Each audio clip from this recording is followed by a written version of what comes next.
कांग्रेस के घोषणा पत्र को मुस्लिम लीग की छाप वाला बताने वाले पीएम मोदी के खिलाफ कांग्रेस ने चुनाव आयोग में शिकायत दर्ज करा दी है। कांग्रेस प्रतिनिधिमंडल ने चुनाव आयोग में बीजेपी के खिलाफ 6 शिकायतें दर्ज कराई, जिनमें 2 पीएम मोदी के खिलाफ हैं। हालांकि कांग्रेस की शिकायत दर्ज कराने के बाद भी बीजेपी ऐसे बयानों से गुरेज नहीं कर रही है। कांग्रेस ने जो अपना घोषणा पत्र जारी किया है, उसमें भी मुस्लिम लीग के विचारों की छाप है। कांग्रेस ने घोषणा पत्र नहीं, तुष्टीकरण पत्र जारी किया है। मोदी जी और मोदी जी के पुरखों का मुस्लिम लीग से ऐसा इश्क है जो छुपता नहीं है। आपको याद होगा 1942 में जब महात्मा के आह्वान पर मौलाना आजाद कांग्रेस के अध्यक्ष थे, सारा देश सड़कों पर था, करो या मरो का नारा था, भारत छोड़ो आंदोलन चल रहा था। और ऐसे में श्यामा प्रसाद मुखर्जी बंगाल में, मोदी जी के पुरखे सिंध में, मोदी जी के पुरखे नॉर्थ वेस्ट फ्रंटियर प्रोविंस में मुस्लिम लीग के साथ मिलकर सिर्फ सरकार ही नहीं चला रहे थे, अंग्रेजों को चिट्ठियां लिखकर यह भी सलाह और मशवरा दे रहे थे कि इस आंदोलन का कैसे दमन किया जाए। ये ना हमारे सगे हैं, ना आपके सगे हैं, ना भारत मां के सगे हैं, ये हमेशा से सगे विभाजनकारी लोगों के हैं, विभाजनकारी पार्टियों के हैं, चाहे वो मुस्लिम लीग हो या फिर अंग्रेज हो।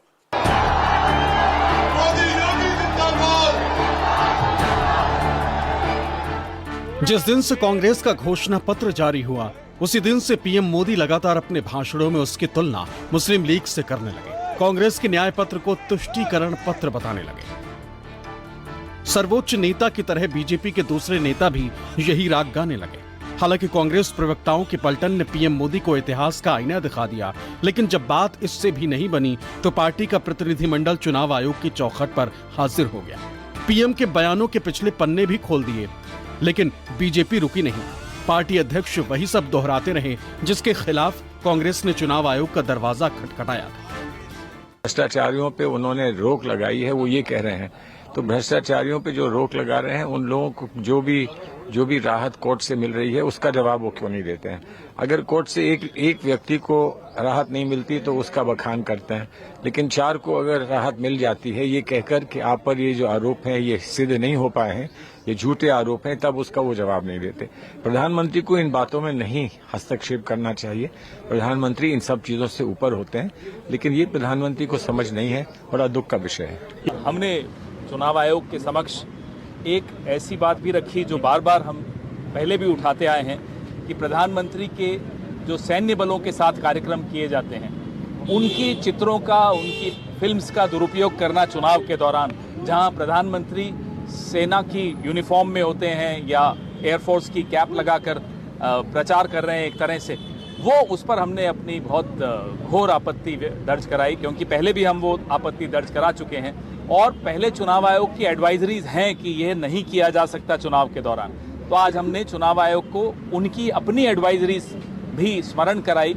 ये आप ही की एडवाइजरीज हैं और ये बार बार रिपीट ऑफेंडर है बीजेपी, उस दिशा में भी चुनाव आयोग को कदम उठाने चाहिए। पिछली बार जब हम इलेक्शन कमीशन को मिले थे तो हमने फ्री स्पीच का मुद्दा भी उठाया था, और जो डिफेमेटरी पोस्ट है भारतीय जनता पार्टी के हैंडल पर, जो बहुत सारी ऐसी विभाजक कंटेंट वो बना रहे हैं, वो उनके हैंडल से पोस्ट हो रही है, उसकी शिकायत की थी।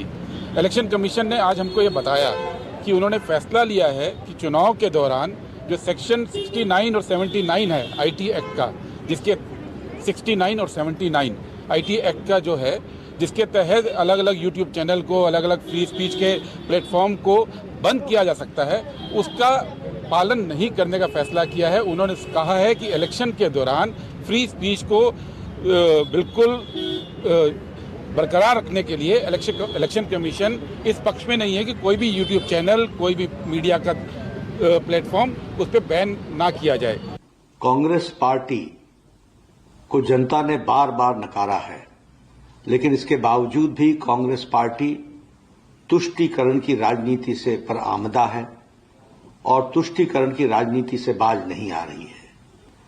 मैंने कांग्रेस के मैनिफेस्टो को देखा, मुझे आश्चर्य हुआ कि यह कांग्रेस पार्टी का मैनिफेस्टो है या मुस्लिम लीग का मैनिफेस्टो है। देश को बांटने के लिए और सत्ता को हथियाने के लिए कहां तक कांग्रेस पार्टी जा सकती है, इसका अंदाजा नहीं लगाया जा सकता। हमारा घोषणा पत्र 5 न्याय के स्तंभों पर आधारित है। वो युवा न्याय है, नारी न्याय है, किसान न्याय है, श्रमिक न्याय है, हिस्सेदारी न्याय है। इसके अलावा हमने राज्यों की समस्याओं पर, सुरक्षा की समस्याओं पर तमाम बातें और बड़े व्यापक दृष्टिकोण से वो बातें दी हैं। यह भी सच है कि हमारा घोषणा पत्र लोगों की आवाज पर बना है, इसमें लोगों की अपेक्षाओं का प्रतिबिंब है। सबसे पहले पीएम मोदी ने यूपी के सहारनपुर की चुनावी रैली में कहा था कि कांग्रेस के मैनिफेस्टो पर पूरी तरह से मुस्लिम लीग की छाप है और जो हिस्सा बचा हुआ है उस पर वामपंथियों का दबदबा है। लेकिन पीएम मोदी ने इसे राजस्थान के अजमेर में भी दोहराया, बिहार के नवादा में भी ऐसा ही इल्जाम लगाया। कांग्रेस नेता सलमान खुर्शीद, मुकुल वासनिक, पवन खेड़ा और गुरदीप सप्पल ने चुनाव आयोग से मुलाकात कर 6 शिकायतें दी, जिनमें 2 शिकायतें पीएम मोदी के खिलाफ हैं। संजीव त्रिवेदी, दिल्ली, न्यूज़ 24। तो लोकसभा चुनाव के लिए सभी दल चुनाव प्रचार में उतर चुके हैं। पंजाब के मुख्यमंत्री भगवंत मान ने आज आम आदमी पार्टी के कुरुक्षेत्र से उम्मीदवार डॉक्टर सुशील गुप्ता के समर्थन में रोड शो किया। कांग्रेस के नेता और कार्यकर्ता भी इस रोड शो में हिस्सा लेते हुए नजर आए। इंडिया अलायंस और आम आदमी पार्टी के उम्मीदवार डॉक्टर सुशील गुप्ता आज कुरुक्षेत्र में रोड शो कर रहे हैं और तस्वीरों में दिखाते हैं कि रोड शो में पंजाब के मुख्यमंत्री भगवंत मान जो है वो भी मौजूद है। आप तस्वीरों में देख सकते हैं कि किस तरह से जो ट्रक है उसके अंदर अनुराग ढांडा, डॉक्टर सुशील गुप्ता, भगवंत मान और उनके अलावा कांग्रेस के जो यहाँ पे नेता हैं वो भी मौजूद हैं। तो सीधे तौर पर ये संदेश देने की जो पूरी कोशिश है कि जो इंडिया अलायंस है वो यहाँ पर एक साथ है और लगातार दोनों पार्टियां जो हैं वो मिलकर एक यूनिटी के तौर पर यहाँ पे चुनाव लड़ रही है। आप तस्वीरों में देख सकते हैं कि किस तरह से भारी संख्या में आम आदमी पार्टी और कांग्रेस के जो कार्यकर्ता हैं वो यहाँ पर इकट्ठा हुए हैं। लेकिन सबसे महत्वपूर्ण तस्वीर ये है क्योंकि अमूमन इससे पहले हम किसी भी रोड शो में अरविंद केजरीवाल को जरूर देखते थे, लेकिन ये पहला मौका है जब अरविंद केजरीवाल इस तरह के रोड शो में नहीं शामिल है। और यही वजह है कि आम आदमी पार्टी ने आज अपना लोकसभा चुनाव का एक नया कैंपेन लॉन्च किया। आप तस्वीरों में देख सकते हैं लोगों के हाथ में किस तरह से है जेल का जवाब वोट से, तो इस तरह का जो पोस्टर है वो लोग जो है लेकर अब पहुंच रहे हैं। हमारे साथ आम आदमी पार्टी के नेता भी हैं। सर ये बताइए कि कुरुक्षेत्र में कितनी मजबूती से इंडिया अलायंस जो है इस बार चुनाव लड़ रही है? देखो ये बात तो यहाँ पे आगे क्लियर दिख रही है, जिस हिसाब से लोग जुड़ रहे हैं, जिस हिसाब से लोग दुकानें छोड़ छोड़ के बाहर आ रहे हैं, ये प्यार है अरविंद केजरीवाल जी की तरफ है और ये प्यार है भगवंत मान जी को मिलने का। और सुशील गुप्ता जी इस जगह से, क्योंकि यहाँ पे डेवलपमेंट हुई नहीं, कुरुक्षेत्र में हर कोई ये कहता है कि डेवलपमेंट का नाम ही नहीं। इतने साल से बीजेपी आ रही है, इतने साल से कई और यहाँ पे रहे हैं, लेकिन आज हालात ये बने पड़े हैं कि जिस हिसाब से आम आदमी पार्टी के नेशनल कन्वीनर को जेल के अंदर किया है, एक बात क्लियर होगी कि जेल का जो सा कह लो बदला है वो वोट से मिलेगा। लेकिन क्या अरविंद केजरीवाल को आप लोग मिस कर रहे हैं? क्योंकि जब भी रोड शो होता था तो अरविंद केजरीवाल सभी रोड शो में प्रमुखता से दिखते थे, लीड करते थे।